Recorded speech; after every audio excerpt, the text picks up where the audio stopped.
Wabil khusus pemangku manakib saat ini Bapak Haji Yusri dan Ibu Haja Salama senantiasa apapun yang mereka hajatkan Allah berkalikan murahannya dan Allah berkahi semuanya segalanya selamat.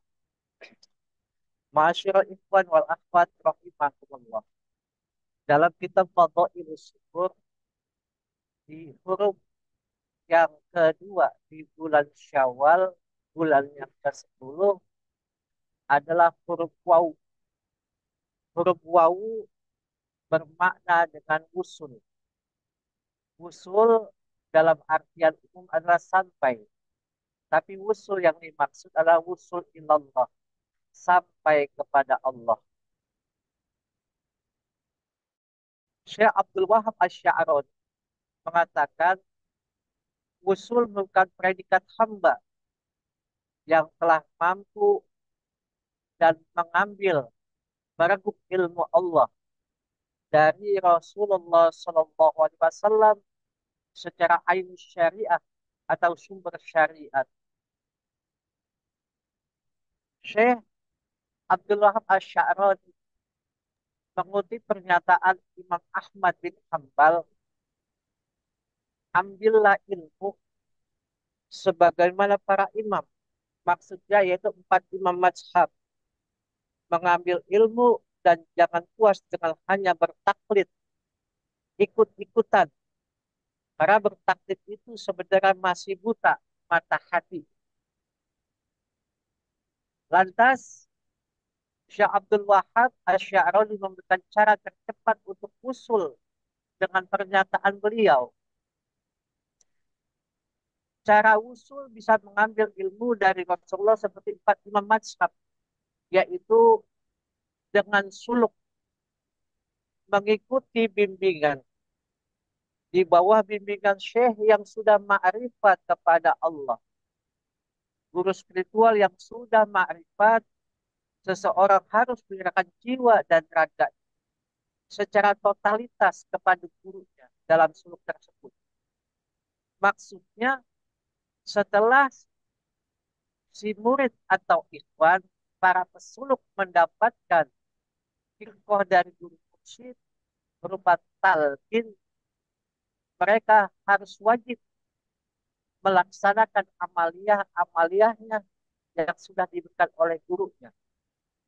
Dan seluruh aktivitasnya yang meliputi gerak dalam diam menjadi indikator. Selain itu juga harus menyerahkan urusan harta dan keluarga secara total kepada guru.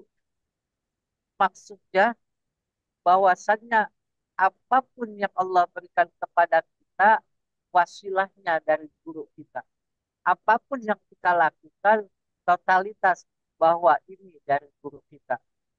Bahkan jika Syekh Mursyid atau guru kita berkata kepada muridnya, maaf, contoh, ceraikan istri, lepaskan hartamu, atau tinggalkan pekerjaanmu atau aktivitasmu. Sementara muridnya tidak segera melakukan tawakuf atau berhenti, maka jangan berharap dapat mencium aroma jalan usul. Walaupun beribadah terus menerus selama 1000 tahun dengan intensitas beribadah yang apapun yang dikatakan guru kita, kalau stop ya stop. Kalau jalannya jalan, itulah tujuan kita bermursyid kepada orang yang sudah sampai keruhaninya ke hadapan Allah. Pertanyaan, siapa gurunya? Sebagaimana yang diterangkan oleh Syekh Abdul Wahab Asy-Sya'rani, bahwa yang dimaksud guru tersebut adalah guru spiritual, manusia yang sudah ma'rifat kepada Allah. Seorang yang arif, yang lisannya adalah kalam Allah. Pada keterangan beliau lebih lanjut, seolah menunjukkan bahwa tidak cukup berguru pada yang bukan manusia nyata, seperti pengalaman beliau dan juga Syekh Ibrahim bin Adham.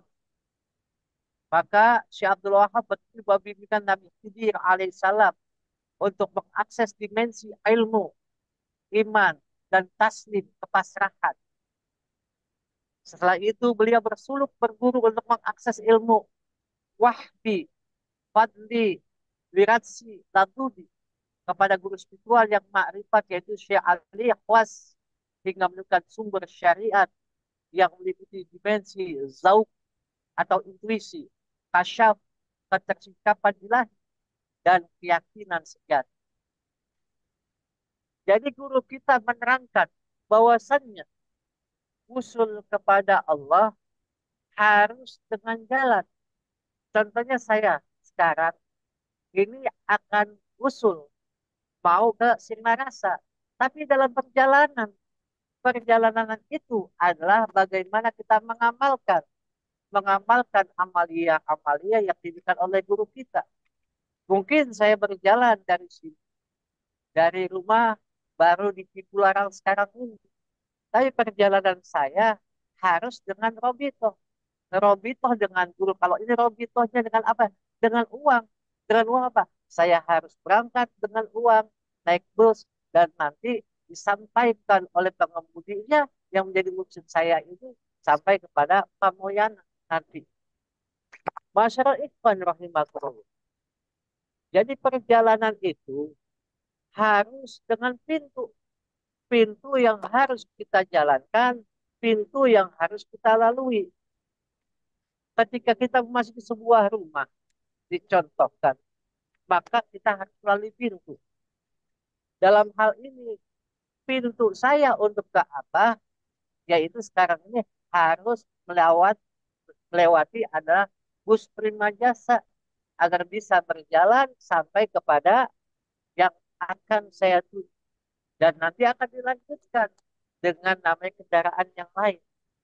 Maka ini yang dimaksud dengan pintu yang menjadikan kita dapat memasuki sebuah ruangan. Kita dapat sampai kepada tempat yang kita tuju. Dan sementara itu, mesti kita memasuki ruangan, bangunan, pintu sebagai media kita masuk tetap pada tempat. Dia tidak bergeser kemanapun.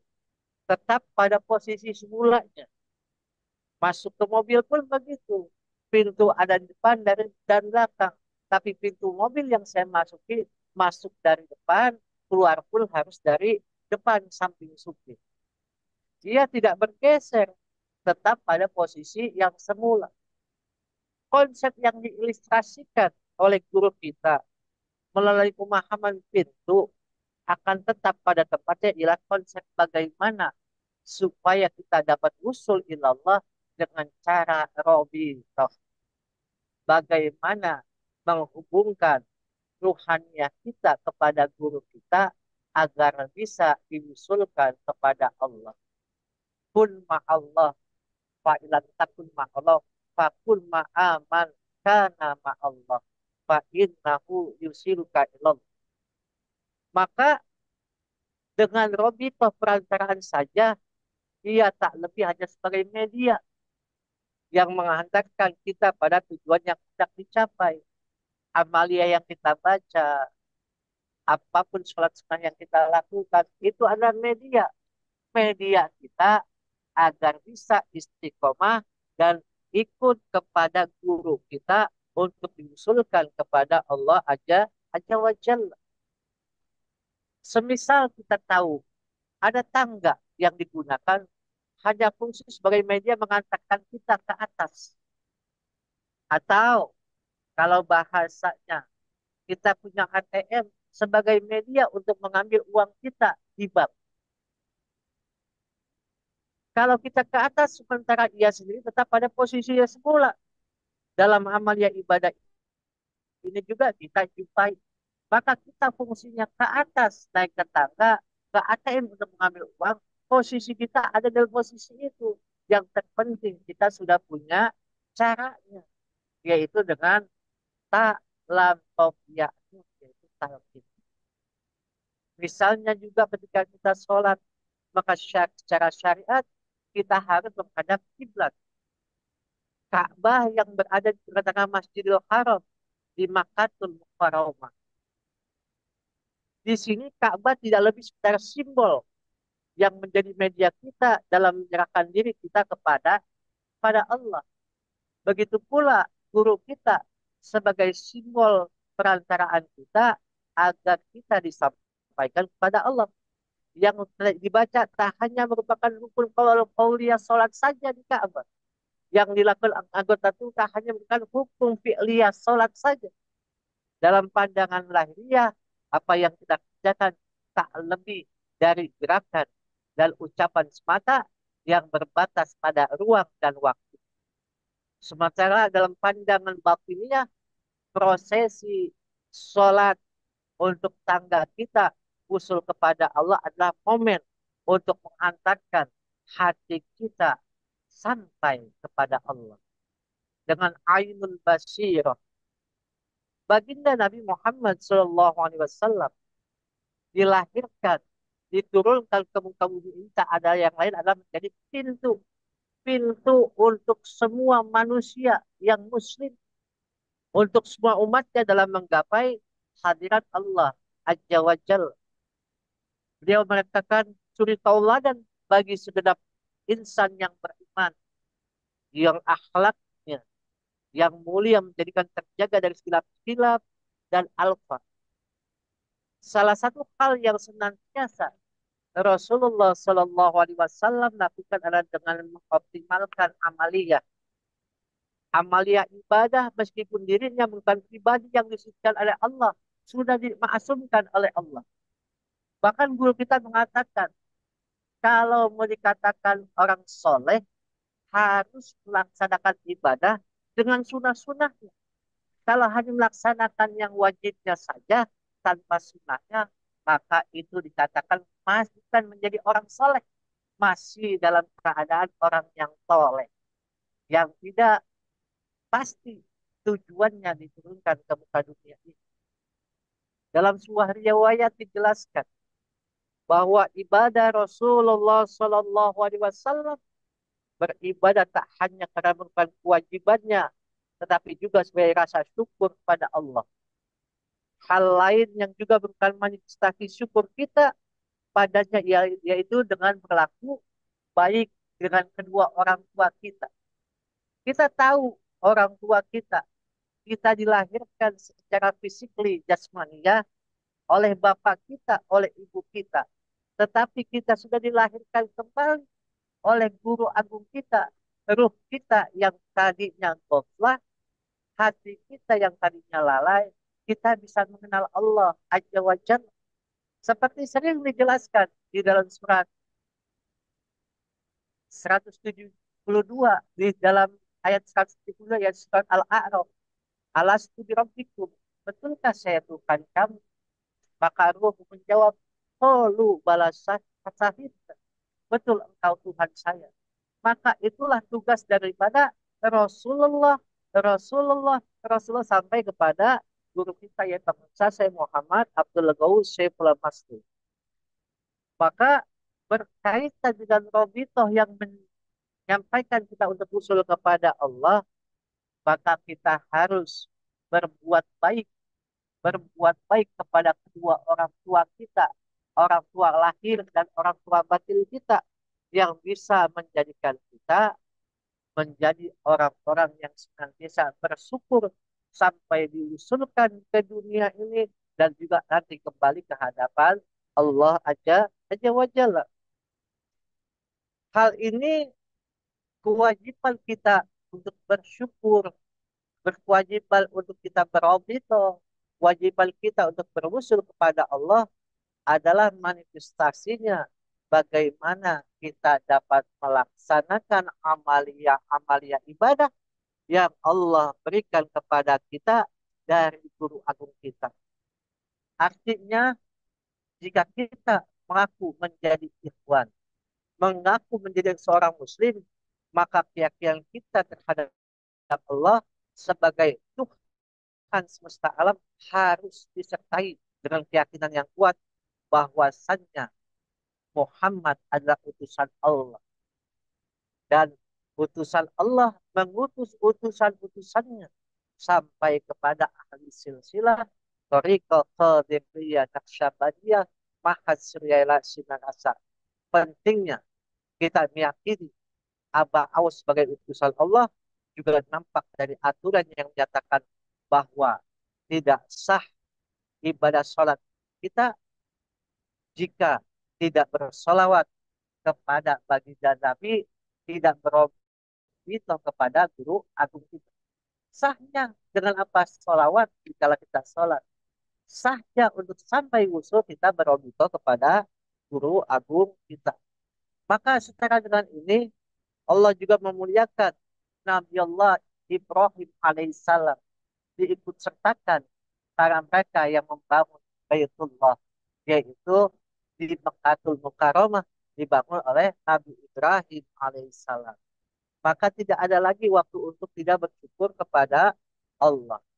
Maka manifestasi daripada kita usul ilallah harus melalui jalan-jalan yang kita tempuh. Bisa secara lahiriah, bisa secara batin. Tapi usul secara jasmaniah kita lalui bagaimana Allah berikan akal pikiran kita untuk kita dapat menjadikan khalifatul fil ard, pemimpin di muka bumi ini dengan menjalankan segala syariatnya dan menjauhi segala apapun yang dilarang oleh Allah.